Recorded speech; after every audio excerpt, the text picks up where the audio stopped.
नमस्कार, मेरा नाम प्रीतम सिंह शेखावत है। आप मुझे आरपीएससी टॉपर विद एसपी इस यूट्यूब चैनल पर देख रहे हैं। इन दिनों हम जो बातचीत कर रहे हैं वो हिंदी व्याकरण के संबंध में है। हिंदी व्याकरण के एक बिंदु जिस पर हम बात कर रहे हैं आज, वो अव्यय है। पहली बात कि अव्यय और अविकारी, अव्यय शब्द या अविकारी शब्द दोनों का एक ही अर्थ है। अव्यय और अविकारी दोनों शब्द एक ही अर्थ में प्रयोग किए जाते हैं। जैसे परिभाषा देखिए, वे शब्द जो वचन, लिंग, कारक, काल के अनुसार, वचन, लिंग, कारक, काल के अनुसार परिवर्तित नहीं होते, उनके स्वरूप में कोई बदलाव नहीं होता। कब? वचन से, लिंग से, कारक से, काल से वो बदलते नहीं, वैसे ही रहते हैं। उन शब्दों को हम अव्यय कहते हैं या अविकारी शब्द कहते हैं। रीट की परीक्षा 2016 में एक प्रश्न पूछा गया है, वह शब्द छांटिए जिसमें परिवर्तन नहीं होता। परिवर्तन नहीं होता, शब्दों को थोड़ा बदला गया, परिवर्तन नहीं होता। या ये पूछा जा सकता है कि ये जो दिए गए शब्द हैं उनमें से अव्यय शब्द छांटिए, अविकारी शब्द छांटिए। शब्द था आलसी, दिन, लिपि और जल।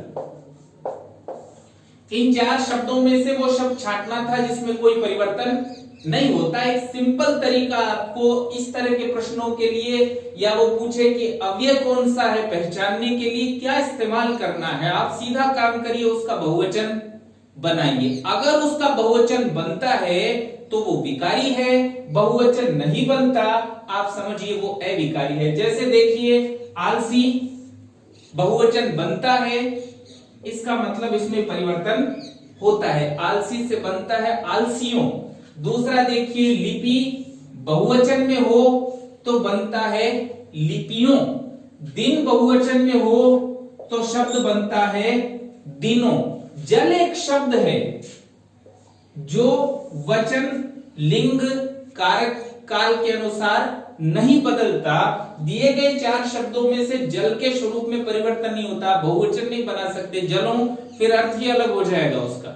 जल अव्यय शब्द है, उसके वचन, लिंग, कारक, काल में कोई परिवर्तन नहीं होता। तो जब भी आपको अव्यय पहचानना पड़े उसको हमेशा बहुवचन बनाकर देखिए। बहुवचन बनता है तो वो विकारी है, नहीं बनता है तो वो अव्यय है या अविकारी।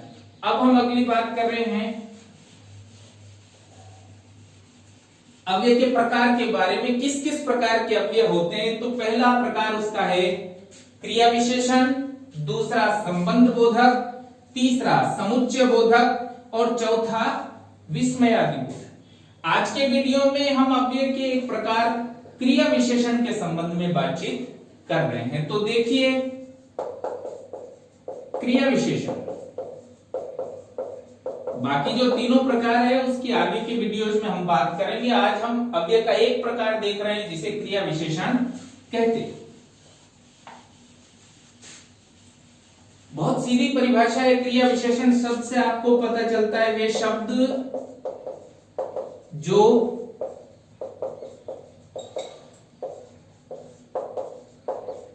क्रिया की विशेषता बताते हैं। वे शब्द जो क्रिया की विशेषता बताते हैं क्रिया विशेषण कहलाते हैं। क्रिया कैसे घटित हुई है ये बताते हैं, उसे क्रिया विशेषण कहते हैं। यहां आप लोगों के लिए देखने जैसी बात है, परीक्षाओं के लिए सीधा सवाल है, क्रिया और विशेषण। क्रिया और विशेषण दोनों व्याकरण की दृष्टि से विकारी हैं, यानी उनमें वचन, लिंग, कारक, काल से बदलाव होता है, जबकि क्रिया विशेषण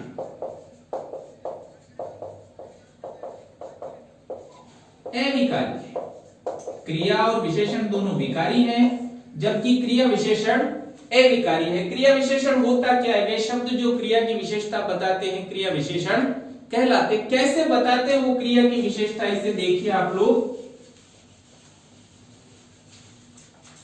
जैसे राम तेज चलता, सीता तेज चलती। अब देखिए राम तेज चलता है, चलना एक क्रिया है और क्रिया की विशेषता क्या है? तेज होना। जब क्रिया की विशेषता की बात हो हम इसे क्रिया विशेषण कहते हैं। देखिए सीता चलती है और तेज, तेज ये क्रिया विशेषण। अब मैंने जो कहा उसे दोबारा समझिए, आपकी क्रिया विशेषण अविकारी होता है तो राम पुल्लिंग है फिर भी शब्द है तेज, सीता स्त्रीलिंग है फिर भी शब्द है तेज। दूसरी ओर देखिए क्रिया विकारी है, उसके रूप में परिवर्तन होता है, पुल्लिंग है तो शब्द है चलता और स्त्रीलिंग है तो शब्द है चलती। तो इस तरह से जब वो क्रिया की विशेषता बताए क्रिया विशेषण कहलाता है। क्रिया विशेषण के प्रकारों पर हम बात कर रहे हैं, प्रकारों पर आपको प्रश्न पूछे जाते हैं। पहली बात क्रिया विशेषण के प्रकार। क्रिया विशेषण के प्रकार हैं 4, उनके नाम आपको याद रखने हैं।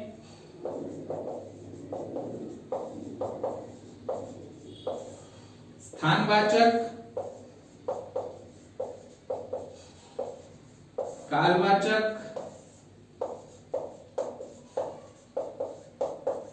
परिमाणवाचक और रीतिवाचक। क्रिया विशेषण क्रिया की विशेषता बताता है और क्रिया विशेषण कितने प्रकार के हैं?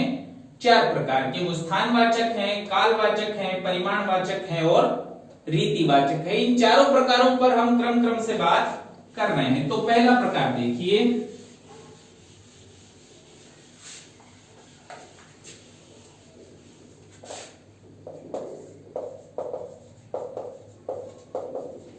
स्थानवाचक क्रिया विशेषण। अब देखिए क्रिया विशेषण है तो ये बात पक्की है कि वो क्रिया की विशेषता बताता है। स्थानवाचक क्रिया की किस प्रकार की विशेषता बताता है? स्थान से संबंधित।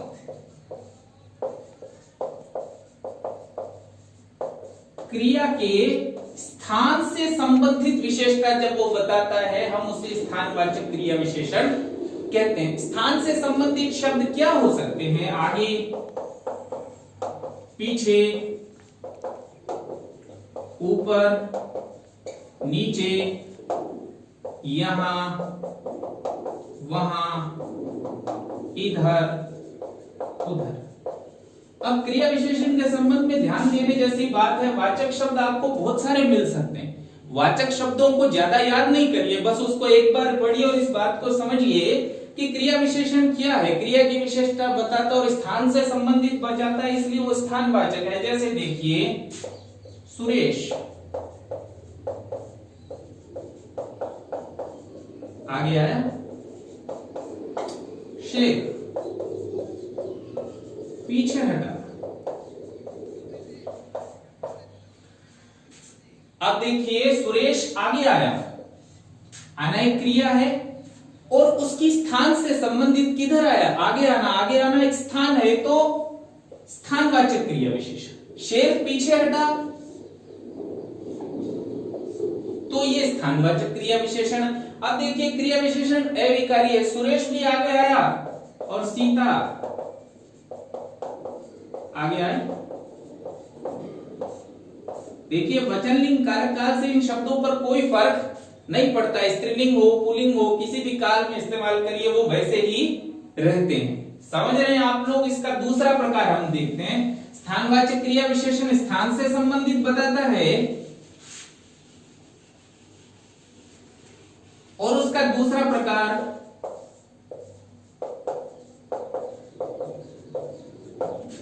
कालवाचक क्रिया विशेषण। काल यानी समय से संबंधित, समय से संबंधित विशेषता बताता है किसकी? क्रिया की। क्रिया विशेषण बताएगा क्या? मूलतः वो क्रिया की विशेषता बताता है, और ये कालवाचक है तो आपको बताता है कि क्रिया किस समय घटित हुई है, किस समय घटित हुई है, किस समय घटित होगी। ऐसे वाक्य भी हो सकते हैं जैसे आगे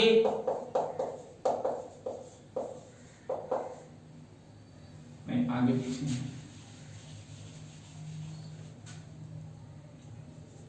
आज, कल, परसों, कब, अभी, ऐसे शब्द जो समय से संबंधित शब्द हैं आप देख सकते हैं वो कालवाचक क्रिया विशेषण में है। जैसे मैं अभी जाऊंगा, तो जाना एक क्रिया है और उसके समय के संबंधित है, इसलिए कालवाचक क्रिया विशेषण है। जैसे हम फिर मिलेंगे, तो मिलेंगे क्रिया है और फिर काल से संबंधित शब्द है। इस शब्द को भी देखिए, फिर भी स्थान कालवाचक क्रिया विशेषण के अंतर्गत शामिल होगा। जैसे आप कब आओगे, तो आना एक क्रिया है और उसके काल से संबंधित है, तो ये कालवाचक क्रिया विशेषण है। इन सारे शब्दों को जब भी आप पढ़ रहे हो, जहां भी आप वाक्य पढ़ रहे हो, इस बात को बार बार गौर करिए कि वचन लिंग कारक काल के अनुसार परिवर्तित नहीं होता है और हमेशा क्रिया की विशेषता बताता है। स्थान से संबंधित बताए तो स्थानवाचक, काल से संबंधित बताए तो कालवाचक। अगला शब्द देखिए, अगला प्रकार देखिए उसका, तीसरा प्रकार है क्रिया विशेषण का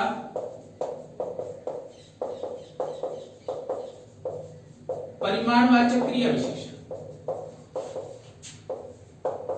अच्छा, परिमाण से आप क्या समझते हैं? परिमाण का अर्थ है मात्रा।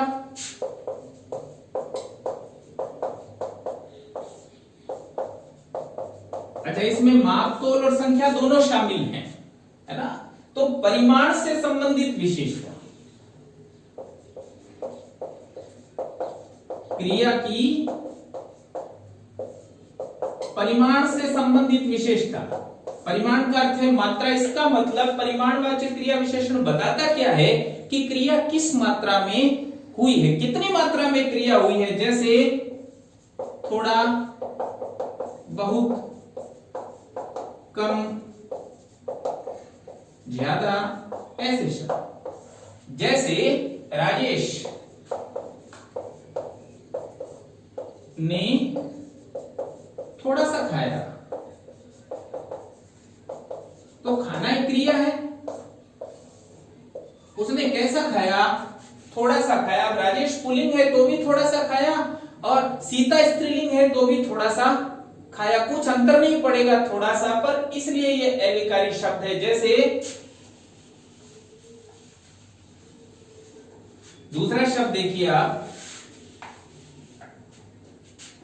महेश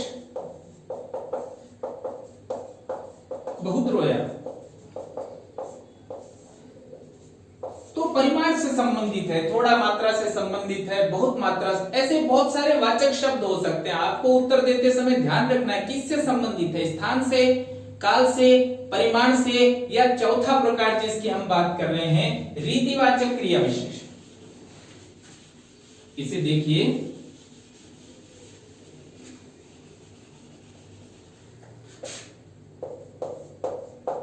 रीतिवाचक क्रिया विशेषण। सबसे पहले हम समझते हैं रीति का अर्थ क्या है। रीति का अर्थ है तरीका या पद्धति।